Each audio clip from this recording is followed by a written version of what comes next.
अमित शाह एक जाने माने इंडियन पॉलिटिशियन हैं। वह भारतीय जनता पार्टी के प्रेसिडेंट और लोकसभा के मेंबर हैं और फिलहाल वह भारत के होम मिनिस्टर का पद संभाल रहे हैं। शाह प्रधानमंत्री नरेंद्र मोदी के मुख्य सलाहकारों में से एक हैं। साल 2014 में बीजेपी के इलेक्शन जीतने के बाद वह सुर्खियों में आए। तो चलिए दोस्तों, आज हम जानेंगे अमित शाह के जीवन के बारे में कुछ बातें और उन्होंने बीजेपी पार्टी में क्या क्या योगदान दिया और वो कैसे इतने पॉपुलर बने। अमित शाह का जन्म 22 अक्टूबर 1964 में हिंदू वैष्णव परिवार में हुआ। उनका पूरा नाम अमित अनिल चंद्र शाह है। उनके पिता अनिल चंद्र शाह गुजरात में एक बिजनेसमैन थे और माँ कुसुम बहन शाह हाउसवाइफ थी। उन्होंने अपनी स्कूली पढ़ाई अहमदाबाद की ज्योति हायर सेकेंडरी स्कूल से पूरी की और CU शाह साइंस कॉलेज से अपनी बायोकेमिस्ट्री की पढ़ाई पूरी की। कुछ समय तक उन्होंने अपने पिता की PVC पाइप बिजनेस में काम किया। अपनी कॉलेज की पढ़ाई पूरी करने के बाद उन्हें अहमदाबाद डिस्ट्रिक्ट कोऑपरेटिव बैंक का प्रेसिडेंट अपॉइंट किया गया। वह बैंक बंद होने के कगार पर था और अमित शाह जी ने उस बैंक को घाटे में जाने से तो बचाया ही, बल्कि 27 करोड़ का प्रॉफिट भी कमाया, वह भी सिर्फ एक साल में। चलिए दोस्तों, अब जानते हैं कि अमित शाह जी को RSS के बारे में कैसे पता लगा। अमित शाह को बचपन से ही राष्ट्रीय स्वयंसेवक संघ में दिलचस्पी थी। वह पड़ोस में RSS की सभी एक्टिविटीज में पार्टिसिपेट करते थे। उन्होंने RSS में पहली बार 14 साल की उम्र में वॉलंटियर का काम किया और अपने कॉलेज के दिनों में वह ऑफिशियली उसके मेंबर बने। वह RSS की राष्ट्रवादी धारणाओं से काफी प्रभावित हुए। उनमें देश के लिए कुछ करने का जुनून था। 1983 में वह अखिल भारतीय विद्यार्थी परिषद ABVP, जो कि RSS का स्टूडेंट विंग है, उसके लीडर बने। वे 4 सालों तक ABVP के लीडर रहे और उसी दौरान RSS का पॉलिटिकल बॉडी का भी जन्म हुआ, यानी कि बीजेपी का जन्म हुआ। चलिए दोस्तों, अब जानते हैं कि अमित शाह मोदी जी से कैसे मिले।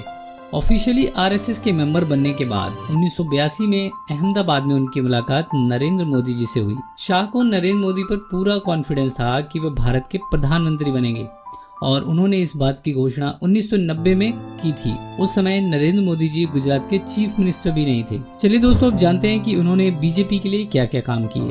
बीजेपी का मेंबर बनने के बाद उनका पहला असाइनमेंट था अहमदाबाद के नारनपुरा वार्ड में होल एजेंट का काम करना।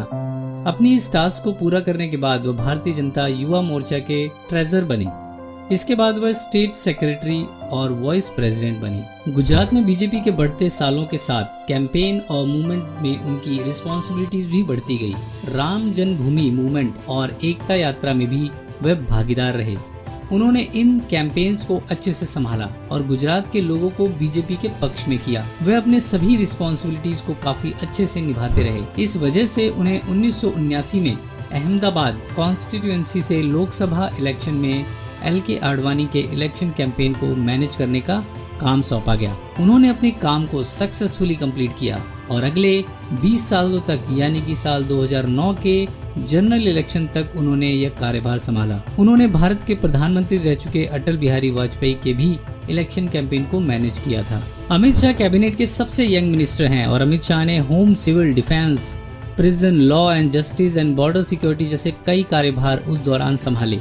2014 के जनरल इलेक्शन से पहले जब नरेंद्र मोदी जी का नाम बीजेपी के प्राइम मिनिस्टर कैंडिडेट के नाम पर सुझाया गया, तब अमित शाह ने ही उनका इलेक्शन मोर्चा संभाला।